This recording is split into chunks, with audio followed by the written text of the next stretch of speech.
Hello everyone, कैसे हो आप सब। चलिए बच्चों, स्ट्रक्चर ऑफ एटम आगे बढ़ने का टाइम है अभी। फर्स्ट पार्ट में हमने सीखा था discovery of electron, proton and neutron. Okay, I hope आपका फर्स्ट पार्ट हो चुका है, और अगर बाकी है फटाफट जाइए फर्स्ट पार्ट देख के वापस आइए। तो चलिए बच्चों, बहुत सारे साइंटिस्ट ने मिलके ये तो फाइंड कर लिया कि एटम जो है वो डिविजिबल है, इलेक्ट्रॉन है, प्रोटॉन है, न्यूट्रॉन है। तो बाकी सारे साइंटिस्ट ने पूछा कि भाई ये बताओ कि इनका अरेंजमेंट कैसा होता है। बहुत सारे क्वेश्चन मार्क खड़े कर दिए अब सारे साइंटिस्ट ने मिला के एटम के बारे में। तो क्या जरूरत पड़ी एटम का मॉडल समझाने की। देखो बच्चों, नीड क्या है वो। सबसे पहला, स्टेबिलिटी ऑफ एटम, समझाओ एटम कैसे स्टेबल होगा। दूसरी बात, compare the behaviour of various elements in terms of both physical and chemical property. अलग अलग एलिमेंट का फिजिकल और केमिकल प्रॉपर्टी समझाओ in terms of electron and proton. चलो समझा के दिखाओ। तीसरा, to explain the formation of molecule, ये एटम किस तरह फिक्स रेशियो में जुड़ के मोलिक्यूल बनाएंगे, समझाओ इलेक्ट्रॉन और प्रोटॉन के हिसाब से। चौथा question, understand the origin and nature and characteristics of the electromagnetic radiation absorbed and emitted by the atom. तो अलग अलग जो एटम है बच्चों, वो रेडिएशन को एब्सॉर्ब करते हैं, रेडिएशन को एमिट करते हैं। क्यों हो रहा है ऐसा, समझाओ। तो बहुत सारे सवाल रख दिए गए हैं साइंटिस्ट के सामने। देखते हैं किस तरह से एफर्ट लगाए हैं अलग अलग साइंटिस्ट ने। राइट, तो बच्चों हुआ ऐसा कि इतने सारे सवाल आ गए। इलेक्ट्रॉन के ऊपर सबसे ज्यादा काम करने वाला इंसान था थॉमसन। इसलिए आज भी जब इलेक्ट्रॉन की डिस्कवरी की बात आती है ना, तो थॉमसन का नाम आता है। भले आगे वाले साइंटिस्ट ने कुछ भी काम किया था, उसको सब भूल चुके हैं, थॉमसन याद रहा है। तो ये थॉमसन सोच रहा था कि भाई मैंने इलेक्ट्रॉन को बता तो दिया कि इलेक्ट्रॉन है, इनका अरेंजमेंट कैसे होगा कैसे होगा कैसे होगा, वो सोच रहा था। तो हुआ कि उसकी वाइफ ना एक दिन वाटरमेलन लेके आई। तो वो सब पूरा फैमिली मिलकर ना वाटरमेलन खा रहे थे। तो वाटरमेलन खाते खाते थॉमसन को स्ट्राइक हुआ, कह रहे यही तो एटम का स्ट्रक्चर है। तो उसने क्या किया बच्चों, अपना एक एटम का मॉडल बनाया, और उसने ऐसा कहा कि ये वाटरमेलन का जो पूरा लाल लाल मावा होता है ना, ये और कुछ नहीं है बट पूरा पॉजिटिव चार्ज है जो अच्छे से फैला हुआ है। राइट, पूरा पॉजिटिव चार्ज है, पूरा मास जो है ना वो बहुत अच्छे से फैला हुआ है। और उसके अंदर जो वाटरमेलन में छोटे छोटे छोटे छोटे सीड होते हैं ना, वो सीड और कुछ नहीं है, इलेक्ट्रॉन है। और वो इलेक्ट्रॉन जो है ना बीच बीच में एम्बेडेड है, और इस तरह से एम्बेडेड रहेंगे ताकि ओवरऑल एनर्जी जो है ना वो मिनिमम रहे, रिपल्शन सबसे कम लगे। ऐसा भाई थॉमसन ने बता दिया। और थॉमसन ने इस मॉडल का नाम भी रखा था वाटरमेलन मॉडल और प्लम पुडिंग मॉडल। देखिए फटाफट उसके features. Atom possess spherical shape, जिसका रेडियस होगा 10⁻⁻10 मीटर, इन विच पॉजिटिव चार्जेस यूनिफॉर्मली डिस्ट्रीब्यूटेड, वो मावा वाला part. Electrons are embedded into it in such a manner as to give the most stable electrostatic arrangement. Most stable arrangement से मतलब है बच्चों minimum energy. बराबर, नाम है बच्चों उसके plum pudding model, resin pudding model and watermelon model. देखिए यहाँ पे मॉडल दिख रहा है आपको, पूरा जो रेड रेड लाइन किया हुआ है ना, वो सारा पॉजिटिव चार्ज है जो फैला हुआ है, और बीच बीच में ब्लू कलर के जो इलेक्ट्रॉन है वो सीड है जो बीच बीच में एम्बेडेड है और स्टैटिक है, घूम नहीं रहे, हिल नहीं रहे, उसी जगह पे अपनी जगह पर स्टैटिक है। राइट, चलिए, mass of atom is uniformly distributed over the atom and he was able to explain the overall neutrality of atom. इतना उसका सक्सेस है बच्चों खाली, कि जितना पॉजिटिव चार्ज फैला हुआ है उतना ही टोटल नेगेटिव चार्ज बीच बीच में एम्बेडेड होगा, मतलब ओवरऑल न्यूट्रल हो जाएगा। इतना उसका सक्सेस। बट फेलियर ही फेलियर है बच्चों। देखो फेलियर क्या है, it is unable to explain the Rutherford's alpha particle scattering by gold foil experiment. तो भी थॉमसन को बच्चों नोबेल प्राइज मिला था for the topic of conduction of electricity by gases. किस तरह से गैसेस इलेक्ट्रिसिटी कंडक्ट कर सकते हैं, उस टॉपिक पे थॉमसन को भी क्या मिल चुका है, नोबेल मिल चुका है। तो चलिए बच्चों, थॉमसन का ये जो मॉडल है उसको गलत साबित करने का काम करता है रुदरफोर्ड। राइट, तो रुदरफोर्ड ने बच्चों एक एक्सपेरिमेंट किया था गोल्ड फॉइल का, जो आप 9th स्टैंडर्ड में कहीं ना कहीं पढ़ चुके हैं, आई होप आपको याद ही नहीं है वो। ओके, चलो तो देखते हैं रुदरफोर्ड ने किस तरह से थॉमसन की बैंड बजा दी। Let's see. चलो बच्चों, तो पहले एक्सपेरिमेंट का सेटअप हम समझ लेते हैं। तो थॉमसन ने सबसे पहले ले लिया बच्चों एक गोल्ड का फॉइल, दिख रहा है आपको यहाँ पे गोल्ड का फॉइल। राइट, चलिए गोल्ड फॉइल लिया, फिर यहाँ पे उसने एक सोर्स रखा जहां से अल्फा पार्टिकल निकलते रहेंगे। Actually this source was bismuth. Physics में आपको जब आगे आएगा तब आप पढ़ोगे, केमिस्ट्री में इसके बारे में नहीं लिखा है। तो यहाँ पे बच्चों सोर्स है, अंदर ब्लॉक के अंदर एक सोर्स है अल्फा पार्टिकल का। रेडियो एक्टिव एलिमेंट है जहां से अल्फा पार्टिकल निकलते रहेंगे। ये जो अल्फा पार्टिकल बच्चों निकले उसको लेड प्लेट में से पास कराया, क्योंकि लेड प्लेट जो है ना वो अल्फा पार्टिकल को एक ही बीम के फॉर्म में कन्वर्ट कर देगा। और ये जो भी बीम आया बच्चों अल्फा पार्टिकल, उसको सीधा उसने गिराया कहां पे? गोल्ड फॉइल के ऊपर गिराया। कहां गिराया बच्चों? गोल्ड फॉइल के ऊपर। अब रुथरफोर्ड का ऐसा मानना था कि भाई थॉमसन ने ऐसा कहा है कि मास तो अच्छे से डिस्ट्रीब्यूट है पूरे में, यस और नो, राइट। और जो अल्फा पार्टिकल है ना उनकी एनर्जी बहुत ज्यादा होती है, तो वो अल्फा पार्टिकल जो है वो उस गोल्ड के फॉइल में से जहां पे मास पूरी तरह से डिस्ट्रीब्यूट है यूनिफॉर्मली, उसमें से इजीली आर पार निकल जाएंगे, बिकॉज अल्फा पार्टिकल की एनर्जी ज्यादा है। ओके, और अगर डेविएशन हुआ भी तो भी बहुत थोड़ा सा डेविएशन होगा, ऐसे आ रहा है थोड़ा सा वो डेविएट होगा, थोड़ा सा, ऐसा रुथरफोर्ड का मानना था, क्योंकि उसके दिमाग में थॉमसन का मॉडल चल रहा था। बट जब बच्चों इसका रिजल्ट आया ना तो रुथरफोर्ड के तो होश कोस उड़ गए, क्योंकि रिजल्ट में ऐसा दिखा कि कुछ अल्फा पार्टिकल ऐसे थे जो बहुत बड़े बड़े एंगल पे डेविएट हुए और कुछ तो ऐसे थे जो रिटर्न आ गए टकरा के। ऐसा कैसे हो सकता है, राइट। तो देखो बच्चों यहां पे ना उसने जिंक सल्फाइड का स्क्रीन रख दिया, फोटोग्राफिक स्क्रीन, मतलब जब भी वहां पे कोई चार्ज पार्टिकल टकराएगा तो वहां पे ब्राइट स्पॉट बनेगा। रुथरफोर्ड का मानना था कि सारे ब्राइट स्पॉट जो है वो बीच में ही बनेंगे, बट हुआ ऐसा कि बहुत सारे ब्राइट स्पॉट जो है ना बच्चों वो आजू बाजू में भी बने, मतलब अल्फा पार्टिकल तो बहुत बड़े बड़े एंगल पे डेविएट हो रहा है। तो देखो बच्चों इसका थियोरेटिकली एक्सप्लेनेशन में क्या लिखना है आपको, देखो। तो एक्सपेक्टेशन ये था कि as a mass is uniformly distributed, Thomson ने कहा था ना मास पूरे में डिस्ट्रीब्यूट है, alpha particles having high energy should easily pass through the foil and deflected at very small angle, but result तो कुछ और है आया। most of alpha particle pass through gold foil undeflected। देखो बच्चों आए बहुत सारे अल्फा पार्टिकल, ये जो है ना वो गोल्ड फॉइल में गोल्ड के एटम्स हैं, और बहुत सारे अल्फा पार्टिकल तो सीधे ही चले जा रहे हैं, देखो कोई डिफ्लेक्शन ही नहीं हो रहा है। a very small fraction of alpha particle was deflected by small angle, right. तो बहुत कम ऐसे अल्फा पार्टिकल थे बच्चों जो थोड़े से एंगल पे डिफ्लेक्ट हुए, देखो सीधा आया थोड़ा डिफ्लेक्ट हुआ, सीधा आया थोड़ा डिफ्लेक्ट हुआ, and very few 1 in 20,000 alpha particle were bounce back. ये देखो इधर टकराया फिर बाउंस बैक हुआ। ओके फाइन, तो अब इसको एक्सप्लेन कैसे करेंगे। तो थॉमसन के पास ये रिजल्ट को जब लेके गया ना रुथरफोर्ड, तो थॉमसन ने बोला कि भाई मेरे लेवल के बाहर की बात है, मुझे इसमें कुछ समझ में नहीं आ रहा है, क्योंकि अगर मेरा मॉडल सही होता तो अल्फा पार्टिकल सारे सीधे निकल जाने चाहिए थे, बट क्योंकि अल्फा पार्टिकल तो इधर उधर डिफ्लेक्ट हो रहे हैं, कुछ तो वापस भी आ रहे हैं, राइट। तो अब रुथरफोर्ड को इसके रिजल्ट के बाद कंक्लूजन तो करना था, कोई भी एक्सपेरिमेंट करेगा तो कुछ ना कुछ उसका रिजल्ट तो देगा ना भाई, कि मेरे एक्सपेरिमेंट के बाद मेरा ये रिजल्ट है। तो देखो बच्चों रुथरफोर्ड ने इस एक्सपेरिमेंट के बाद रिजल्ट क्या दिया और लास्ट में कंक्लूड क्या हुआ, लेट्स सी। चलो conclusion, most of space in atom is empty, तभी तो सारे अल्फा पार्टिकल सीधे निकल गए, कोई डिफ्लेक्शन ही नहीं हुआ, मतलब most of space is empty as most of alpha particle passes through foil undeflected. No, very simple. दूसरी बात, a few positively charge alpha particle were deflected due to large repulsive force showing that the positive charge of atom is not spreaded through the atoms entirely। ये point समझिए बच्चों, deflection क्यों हुआ? Deflection हुआ क्योंकि suppose मान लो बच्चों यहां से आपका अल्फा पार्टिकल आया, हमें पता है अल्फा पार्टिकल जो है ना वो हीलियम का न्यूक्लियस है, मतलब उसके ऊपर +2 चार्ज है। तो यहां से बच्चों आपका पॉजिटिव अल्फा पार्टिकल आया, और हमें पता है पॉजिटिव को पॉजिटिव रिपेल करता है। तो इस अल्फा पार्टिकल का अगर ऐसे रिपल्शन हो रहा है, ऐसा डिफ्लेक्शन हो रहा है, इसका मतलब क्या है कि यहां पे बहुत सारा पॉजिटिव चार्ज होना चाहिए, तभी तो जाके जब ये पॉजिटिव इसके पास से आने की ट्राई करेगा तो रिपल्शन की वजह से वो डिफ्लेक्ट हो गया, उसका रास्ता बदल गया। तो जो थॉमसन ने कहा था कि भाई पॉजिटिव पूरे में फैला हुआ है, रुथरफोर्ड ने कहा ना, पॉजिटिव पूरे में नहीं फैला हुआ है, पॉजिटिव तो एक बहुत छोटी जगह पे सारा साथ में इकट्ठा हुआ है। इसी की वजह से जब कोई अल्फा पार्टिकल उससे पास से जाएगा ना तो रिपल्शन की वजह से डिफ्लेक्ट हो जाएगा, और अगर एग्जैक्ट सामने आया तो फिर रिपल्शन की वजह से उल्टा ही चला जाएगा वापस। समझ में आया आपको? ओके, तो रुथरफोर्ड ने ऐसा कह दिया कि भाई मास या चार्ज पूरे में नहीं फैला है, वो तो खाली सेंटर पे ही है।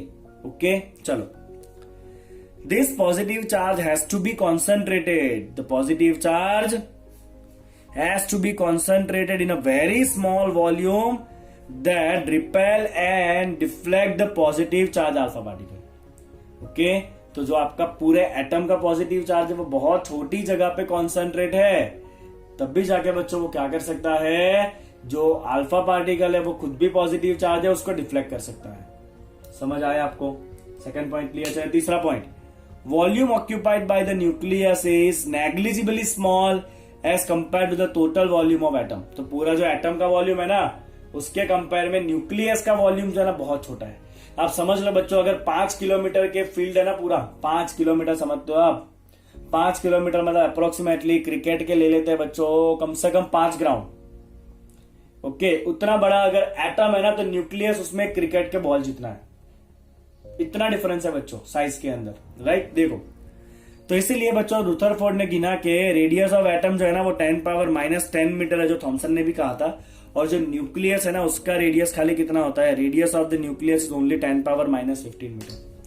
बराबर? तो रुथरफोर्ड का कंक्लूजन समझ लो बच्चों। पहला conclusion, most of the part is empty, ताकि अल्फा पार्टिकल सीधा चला गया। दूसरा, जो डिफ्लेक्शन हुआ वो उसकी वजह से हुआ है क्योंकि बहुत सारा जो एटम का पॉजिटिव चार्ज है वो एक ही जगह पे सारा जुड़ गया है। ओके, एक ही जगह पे वो सारा पॉजिटिव चार्ज है, और जब अल्फा पार्टिकल जो खुद भी पॉजिटिव चार्ज है वो जब उसके पास से जाएगा तो रिपल्शन की वजह से वो डिफ्लेक्ट होगा। मतलब पॉजिटिव चार्ज फैला नहीं है, बहुत छोटी सी जगह में कॉन्सेंट्रेट है, उसको नाम दिया गया न्यूक्लियस। और न्यूक्लियस का साइज जो है ना वो एटम के साइज के कंपेयर में तो बहुत ही ज्यादा छोटा है। ओके, कितना साइज है न्यूक्लियस का? 10⁻⁻15 मीटर, और एटम का साइज है 10⁻⁻10 मीटर। ऐसा क्लियर बच्चों? ओके, तो अभी यहां से कंक्लूजन तो हो गया। अब रुथरफोर्ड ने भी अपना मॉडल दे दिया, तो रुथरफोर्ड का एटॉमिक मॉडल समझ लो बच्चों क्या है वो। तो सिंपल सी बात है बच्चों, न्यूक्लियस की बात करनी है। यहां पे भी देखो बच्चों, सबसे पहला पॉइंट था न्यूक्लियस। न्यूक्लियस क्या है? तो ऐसा पार्ट जहां पे सारा पॉजिटिव चार्ज और सारा मास साथ में रहता है उसे कहते हैं न्यूक्लियस। तो न्यूक्लियस इज अ डेंस, मतलब बहुत सारा मास है वहां पे, कॉन्सेंट्रेटेड एक्सट्रीमली स्मॉल रीजन। कहा ना क्रिकेट बॉल खाली, पूरे अगर फील्ड की बात करें उसके कंपेयर में cricket ball, where entire positive charge and the mass is present. तो एटम का पूरा पॉजिटिव चार्ज और पूरा मास एक छोटे से पार्ट में है जिसको न्यूक्लियस कहा जाता है। ऑर्बिट क्या है? तो इलेक्ट्रॉन कहां जाएंगे? तो इलेक्ट्रॉन जो है वो न्यूक्लियस के आजू बाजू सर्कल में घूमते रहेंगे, उसे कहते हैं ऑर्बिट। ये किसने कहा बच्चों? रुथरफोर्ड ने कहा। Circular path around the nucleus where the electrons revolve at very high speed. Got it? Okay, चले third point, electron and nucleus. एक पॉजिटिव नेगेटिव चार्ज है इलेक्ट्रॉन, न्यूक्लियस के पास पॉजिटिव चार्ज है, तो दोनों एक दूसरे के साथ इलेक्ट्रोस्टैटिक फोर्स की वजह से अट्रैक्टेड रहेंगे। Got it? समझ आ गया बच्चों आपको इतना? क्लियर? तो रुथरफोर्ड के मॉडल में सेंटर में बच्चों न्यूक्लियस, आजू बाजू ऑर्बिट, ऑर्बिट में इलेक्ट्रॉन। ये तो आप छोटे बच्चे थे तब से कर रहे हो ना। बट ये रुथरफोर्ड के मॉडल में ना बच्चों प्रॉब्लम है, राइट? उसका प्रॉब्लम है बच्चों मैक्सवेल का थियरी। देखो, हर कोई अगर आप कुछ भी करोगे ना बच्चों दुनिया में, तो हमेशा शेर के ऊपर सवा शेर मिल ही जाता है।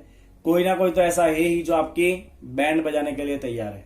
तो जिस तरह से रुथरफोर्ड ने थॉमसन की बैंड बजाई, उसी तरह से मैक्सवेल ने बैंड बजा दी रुथरफोर्ड की। देखो बच्चों मैक्सवेल की थियरी क्या है और क्यों रुथरफोर्ड का मॉडल जो है ना वो उसके साथ सेट नहीं हो रहा है। Let's see. चलो बच्चों, तो रुथरफोर्ड का मॉडल कुछ ऐसा है कि भाई सेंटर में है पॉजिटिव चार्ज, आजू बाजू में सर्कल है, उसमें ऑर्बिट कहते हैं उसको, और वहां पे इलेक्ट्रॉन घूम रहा है। बराबर? अब अगर इलेक्ट्रॉन सर्कल में घूम रहा है ना, तो उसका डायरेक्शन कंटिन्यूसली चेंज होगा, बिकॉज इस पॉइंट पे इलेक्ट्रॉन का डायरेक्शन इस तरफ होता है। जब ये इलेक्ट्रॉन घूमते घूमते यहां पे आएगा तो उसका वेलोसिटी का डायरेक्शन चेंज होकर ये हो जाएगा। जब आपका इलेक्ट्रॉन घूमते घूमते यहां पे आएगा तो वेलोसिटी का डायरेक्शन ये हो जाएगा। See, velocity is in the direction of tangent. अब क्योंकि वेलोसिटी जो है वो वेक्टर क्वांटिटी है, अगर डायरेक्शन चेंज हो रहा है इसका मतलब वेलोसिटी चेंज हो रहा है, भले मैग्नीट्यूड सेम रहे, बट क्योंकि डायरेक्शन चेंज हो रहा है इसका मतलब ये होता है कि वेलोसिटी भी चेंज हो रहा है। अगर वेलोसिटी चेंज हो रहा है तो मोशन कैसा है? एक्सेलरेटेड है, राइट? तो मैं यहां पे लिखूंगा बच्चों के motion of electron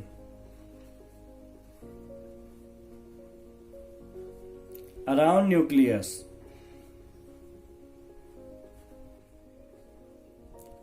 is accelerated motion.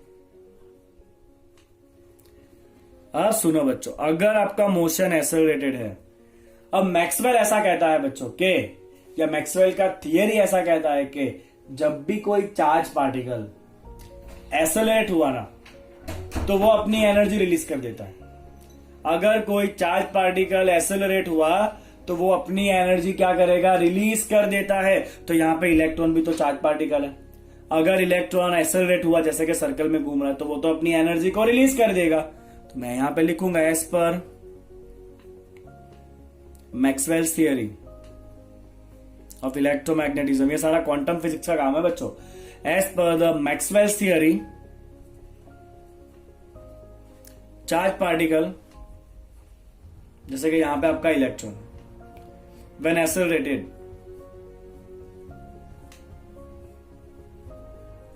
emits the energy। अगर बच्चों ये इलेक्ट्रॉन अपना एनर्जी खो देगा तो ये न्यूक्लियस क्या करेगा, धीरे धीरे धीरे धीरे इलेक्ट्रॉन को अपने पास खींच लेगा लाइक दिस, और इलेक्ट्रॉन तो चिपक जाएगा। हाँ क्या ना, मतलब जो ऑर्बिट है ना वो स्पाइरल हो जाएगा और फाइनली इलेक्ट्रॉन सेंटर पे चिपक जाएगा। So I will write here the nucleus will attract the electron. कितने टाइम में बच्चों न्यूक्लियस अट्रैक्ट कर लेगा इलेक्ट्रॉन को पता है? With in 10⁻⁸ second. हाँ कितना? 10⁻⁸ 0.00000001 सेकंड। मतलब एटम तो स्टेबल ही नहीं है, सारे इलेक्ट्रॉन तो न्यूक्लियस के साथ चिपक गए। ये क्या बात हुई? समझा भाई रुदरफोर्ड? समझा। रुदरफोर्ड ने बोला कि ना भाई ना, मेरे लिमिट के बाहर है ये सब कुछ। तो रुदरफोर्ड ने यहां से अपना थियरी को छोड़ दिया। राइट, अब आप पूछोगे कि सर सोलर सिस्टम में भी तो ऐसा होता है जहां पे सारे प्लेनेट अर्थ के आजू बाजू सर्कल में घूमते हैं, तो ऐसा क्यों नहीं होता कि प्लेनेट जो है वो सन के ऊपर चिपक जाए? तो बच्चों प्लेनेट जो है ना वो न्यूट्रल है, प्लेनेट जो है वो चार्ज नहीं है। ये खाली किसके लिए होता है? When the charge particles are accelerated they will emits the energy in form of radiation. समझ आया बच्चों? मतलब रुदरफोर्ड का मॉडल जो है ना वो स्टेबिलिटी एटम का नहीं समझा सकता है। इलेक्ट्रॉन किस तरह से घूमते रहेंगे वो आपका रुदरफोर्ड मॉडल नहीं समझा पाएगा। दूसरी बात, रुदरफोर्ड ने ऐसा तो कह दिया कि न्यूक्लियस के आजू बाजू इलेक्ट्रॉन रिवॉल्व कर रहा है, वो इलेक्ट्रॉन का अरेंजमेंट क्या होगा, किस ऑर्बिट में कितने इलेक्ट्रॉन होंगे, वो सब रुदरफोर्ड ने कहा नहीं था।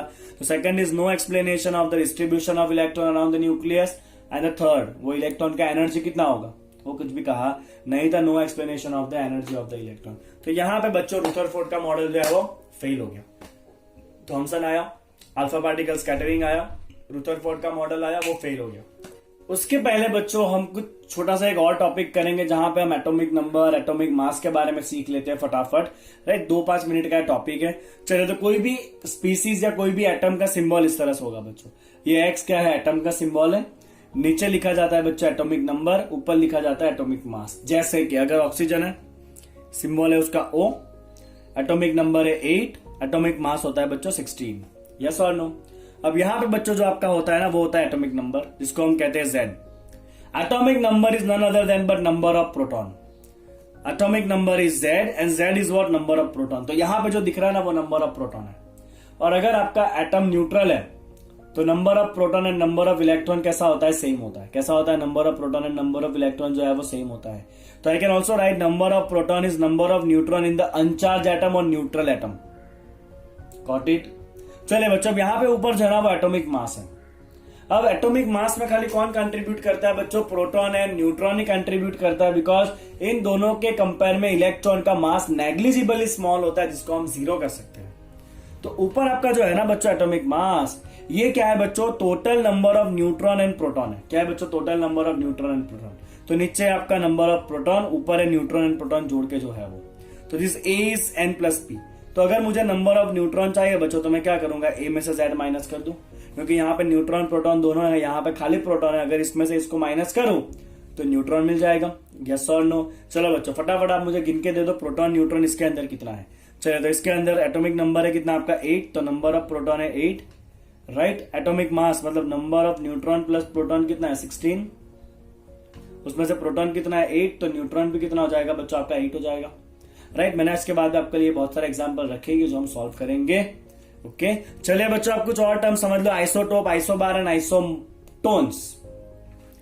आइसोटोप क्या होता है? तो आइसोटोप मतलब bottom same, atomic number same, atomic mass different, number of proton same, number of neutron different, same number of Z, there is atomic number, different atomic mass, A is atomic mass, right, ऊपर लिखते हुए atomic mass है। Number of proton का मतलब है atomic number, that is same number of proton and different number of neutron. जैसे कि simple example लेते हैं बच्चों, let's see if you take the example of hydrogen, तो हाइड्रोजन इज 1 भी होता है, हाइड्रोजन 1 2 भी होता है, हाइड्रोजन 1 3 भी होता है। देख लो बच्चों, एग्जांपल है आपका, the atomic number same 1 1 1, atomic mass देखो, एक का 1 है, एक का 2, एक का 3 है, राइट। यहाँ नंबर ऑफ प्रोटॉन देखो, प्रोटॉन मतलब एटॉमिक नंबर, सबका 1 1 1। नंबर ऑफ न्यूट्रॉन देखो, चलो नंबर ऑफ न्यूट्रॉन क्या होगा बच्चों, a minus Z, 1 minus 1 number of neutron is 0, 2 minus 1 number of neutron is 1, 3 minus 1 number of neutron is 2। तो they all have same number of proton, different number of neutron. एक और example बच्चों बता देता हूं ताकि आपका जो लॉजिक है वो क्लियर हो जाए। Okay, let's take chlorine 17। दो टाइप के क्लोरीन होते हैं बच्चों, 35 भी होता है, 37 भी होता है। देख लो यहां भी number same, mass different. Number of proton दोनों का 17, 17 number of neutron, 35 minus 17 is 18, 37 minus 17 is 20। तो again number of neutron different, number of proton same. Clear? चले बच्चों, आइसो बार क्या होता है?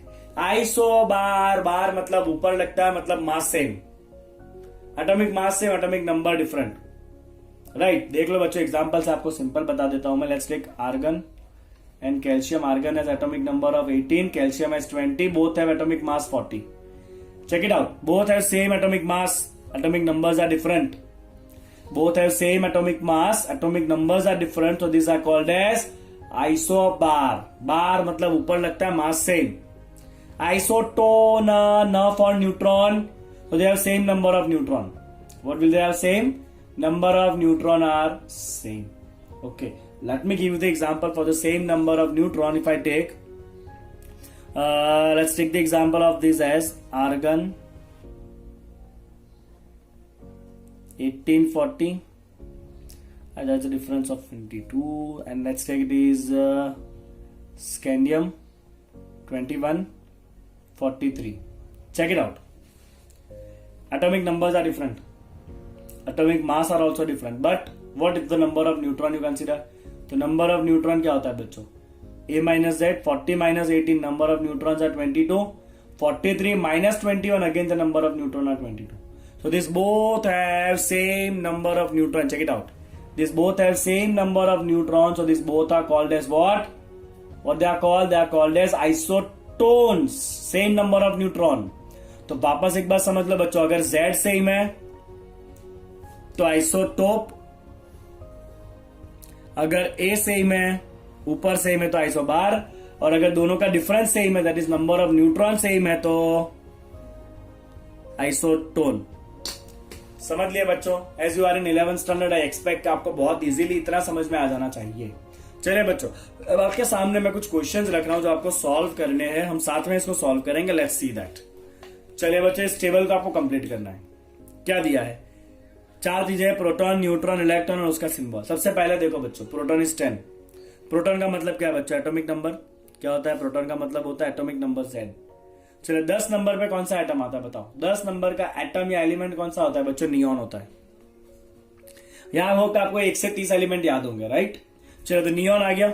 नंबर ऑफ प्रोटॉन इज 10, तो यहां पे हम क्या लिखते हैं? नंबर ऑफ प्रोटॉन ही लिखते हैं बच्चों, Z। समझे आप? समझ आया इतना? चलिए अब ऊपर लिखना है मास। मास क्या होता है? न्यूट्रॉन प्रोटॉन मिला के। प्रोटॉन है 10, न्यूट्रॉन है 10, 10 10 कितना हो जाएगा? 20। Check out for the electron. Proton भी 10 है, इलेक्ट्रॉन भी 10 है, दोनों सेम है, मतलब न्यूट्रल है, तो कोई चार्ज आने वाला नहीं है। तो ये हो गया बच्चों आपका आंसर, ये हमने फाइंड किया, सिंबल।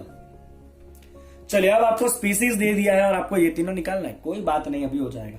चलिए बच्चों बताओ फटाफट, यहां पे क्या होता है? Z मतलब नंबर ऑफ प्रोटॉन, प्रोटॉन है 12। यहां पे क्या होता है बच्चों? Neutron plus proton. Okay, neutron proton मिला के 24 है, प्रोटॉन है आपका 12, तो न्यूट्रॉन भी कितना हो जाएगा? 12 हो जाएगा। 12 plus 12 is 24। Electron, now there is a charge of +2। Now the protons are 12, so electrons should be 12, but as there is +2 charge means 2 electrons are removed. Positive charge कब आएगा? जब इलेक्ट्रॉन रिलीज होता है तभी आता है, हाँ के ना? +2 चार्ज है मतलब 2 इलेक्ट्रॉन रिलीज हो गए। होने कितने चाहिए इलेक्ट्रॉन? न्यूट्रॉन जितने 12 होने चाहिए, बट क्योंकि +2 चार्ज है मतलब 2 इलेक्ट्रॉन जा चुके हैं, तो इलेक्ट्रॉन कितने बचे बच्चों? 10 बचे। आई बात समझ में? यस और नो? क्लियर है? आगे बढ़ते हैं चलो बच्चों, अब इसका आंसर देते हैं। अब वापस आपको सिंबल दिया है, स्पीसीज बताना, वही बता देंगे। चलिए पहले प्रोटॉन कितना है? 17। प्रोटॉन मतलब एटॉमिक नंबर 17। 17 नंबर का एटॉम कौन सा होता है बच्चों? क्लोरीन। बहुत बढ़िया। चलिए एटॉमिक नंबर यहां पे लिख दो 17। एटॉमिक मास कितना है? एटॉमिक मास मतलब प्रोटॉन प्लस न्यूट्रॉन। तो प्रोटॉन न्यूट्रॉन जोड़ो बच्चों, 17 प्लस 18।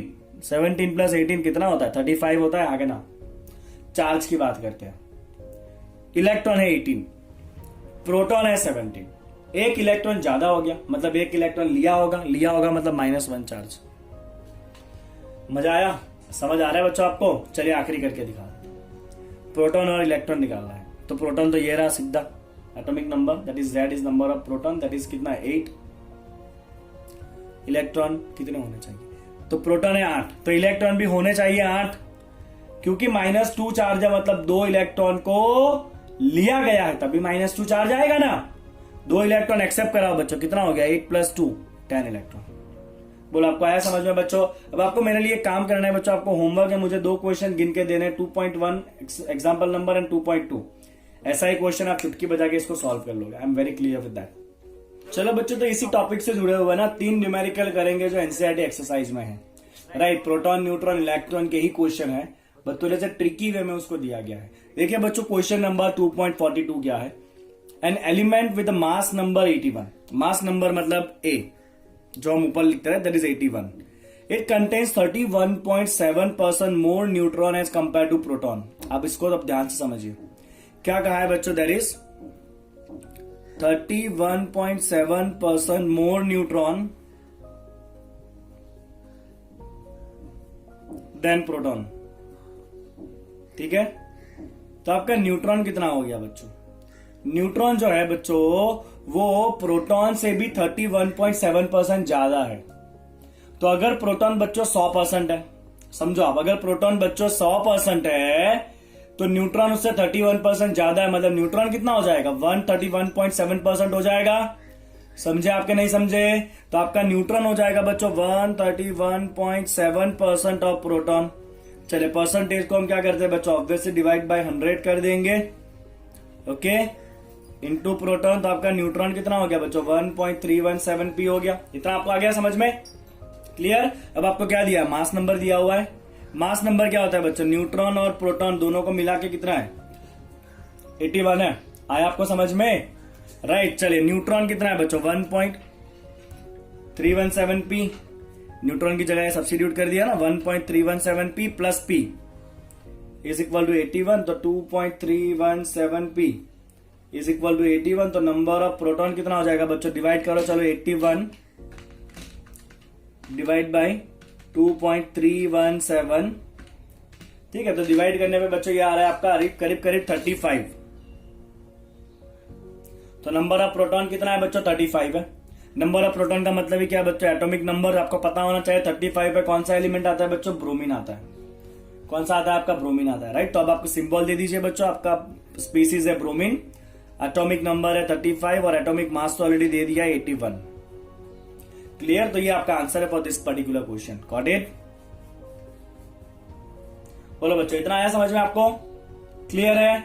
चलिए ऐसा ही सेम एक दूसरा क्वेश्चन है, थोड़ा सा और ट्रिकी किया गया। देखो इसको क्या है बच्चों? एन आयन, अब आयन दिया है मतलब चार्ज होगा कुछ ना कुछ पॉजिटिव या नेगेटिव, कोई बात नहीं, with mass number 37। Mass number मतलब A, that is given as 37। और मास नंबर में कौन कौन होता है बच्चों? न्यूट्रॉन और प्रोटॉन मिलाकर 37 है। आगे, it possess 1 unit negative charge. भाई नेगेटिव चार्ज कब आता है? जब इलेक्ट्रॉन एक्सेप्ट होगा। If there is 1 unit negative charge मतलब एक इलेक्ट्रॉन बाहर से लिया गया है, इसका मतलब ये होता है कि इलेक्ट्रॉन कितना होगा बच्चों? जितना प्रोटॉन है उतना होना चाहिए न्यूट्रल में, बट क्योंकि 1 यूनिट नेगेटिव चार्ज है तो एक और इलेक्ट्रॉन लिया गया है, तो इलेक्ट्रॉन जो है वो प्रोटॉन के कंपेयर में 1 ज्यादा होगा। तो इसका मतलब क्या है बच्चों? 1 यूनिट नेगेटिव चार्ज। बोलो इतना आ गया आपको समझ में? तो बच्चों मेरा आपका इलेक्ट्रॉन कितना है? प्रोटॉन +1 है। अब क्या कहा गया देखो, if the ion contain 11.1% more neutron than electron, कोई बात नहीं, proton are 11.1% more than electron. चलिए, तो अगर इलेक्ट्रॉन 100% है बच्चों, जैसे यहां पे किया था ना, वैसा ही सेम टू सेम, अगर आपका इलेक्ट्रॉन 100% है तो प्रोटॉन कितना होगा, उससे और 11.1% ज्यादा होगा। तो 100 में 11.1% जोड़ो बच्चों, कितना हो जाएगा, 111.1% हो जाएगा। किसके बच्चों, इलेक्ट्रॉन के, बिकॉज इलेक्ट्रॉन से 11.1% ज्यादा है ना। चलिए, इसको आप डिवाइड बाय 100 करो बच्चों, 1.111, और इलेक्ट्रॉन आपके पास है कितना है, P+1। सब्स्टिट्यूट करो बच्चों, यहाँ पे इलेक्ट्रॉन डाल दो P+1, राइट। चलिए, ओपन द ब्रैकेट, ये हो गया 1.111 P प्लस 1.111, तो ये हो गया आपका प्रोटॉन।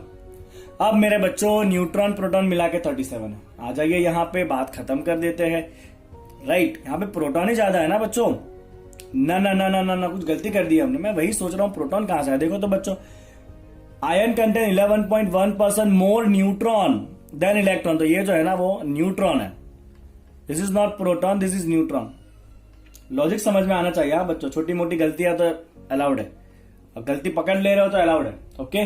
चलिए, अब न्यूट्रॉन और प्रोटॉन दोनों को मिला के बच्चों आपका 37। न्यूट्रॉन की जगह पे मैं डाल दूंगा 1.111 P plus 1.111 plus P equal to 37। चलिए, P प्लस 1.111 कितना हो गया बच्चों, 2.111 P होगा, इज इक्वल टू 37 में से 1.111 माइनस करेंगे, 37 माइनस 1.111 will come as 35.889। चलिए, इसको आगे यहां पे सॉल्व करते हैं बच्चों, इधर सॉल्व कर लेते हैं आगे इसको, राइट। एक लाइन खींच लेते हैं यहां पे। चलो, नीचे 2.111 डिवाइड कर दो। जैसे आप डिवाइड करोगे तो आपको नंबर ऑफ प्रोटॉन मिल जाना है बच्चों 17। तो नंबर ऑफ प्रोटॉन मतलब एटॉमिक नंबर आ गया 17। 17 नंबर पे होता है क्लोरीन।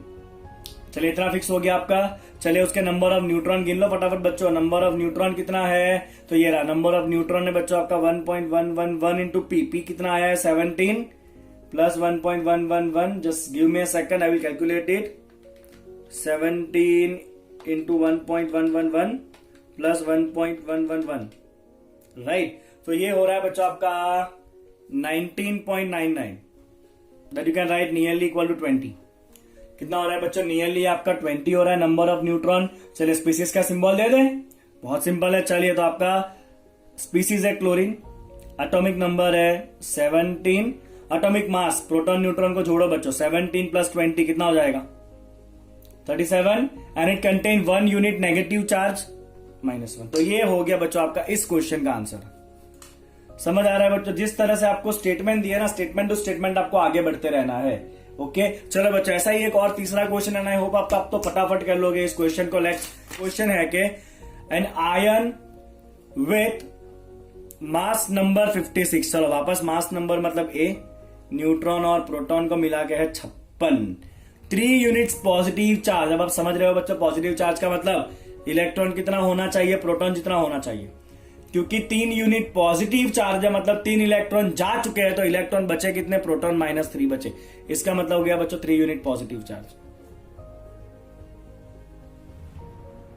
बोलो क्लियर इतना, ओके। चलिए, अब क्या कहा है, and the 30.4% more neutron than electron. वापस वही का था, क्या कहा है बच्चों आपका, न्यूट्रॉन कितना है, इलेक्ट्रॉन से कितना ज्यादा है, इलेक्ट्रॉन प्लस 30.4% और इलेक्ट्रॉन है ना।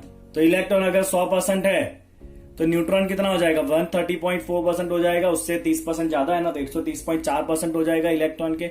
चलिए, इसको डिवाइड बाय 100 करो बच्चों, 1.304 इलेक्ट्रॉन की जगह रखेंगे P-3, सॉरी नो, क्लियर। चलिए, इसको ब्रैकेट ओपन करिए, 1.304 P minus, let me just multiply 3 into 1.304, this will come as 3.912, right. चलिए, अब यहां पे आकर वैल्यू डाल देते हैं बच्चों। न्यूट्रॉन और प्रोटॉन मिला के है 56, न्यूट्रॉन आपका ये रहा 1.304 P minus 3.912 plus proton is equal to 56। चलिए, 1 दिस प्लस P कितना हो जाएगा, 2.304 P हो जाएगा। ये सामने जाएगा तो प्लस करो बच्चों, 56 और 3 कितना हो जाएगा, 59.912। चलिए, डिवाइड करेंगे बच्चों 2.304 से नीचे, 59.912 डिवाइड बाई 2.304, आंसर आ जाएगा आपका 26। चलिए प्रोटॉन है 26, एटॉमिक नंबर 26 पे आता है आयरन। चलो एक काम हो गया।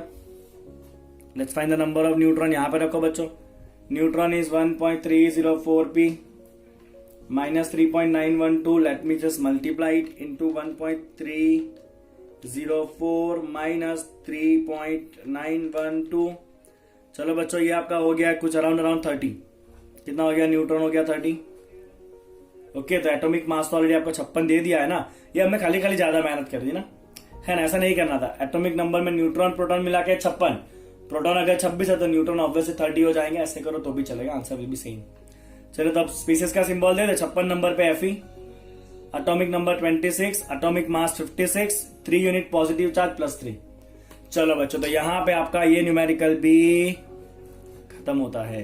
ओके, तो बच्चों यहां पे हम इस पर्टिकुलर लेक्चर को खत्म करते हैं। नेक्स्ट लेक्चर पे जब हम जाएंगे तब हम बात करने वाले हैं बच्चों about the very important thing कि रुदरफोर्ड के मॉडल का फेलियर और बोहर के मॉडल के बीच में कौन कौन सा ऐसा इन्वेंशन हुआ जो काम का था।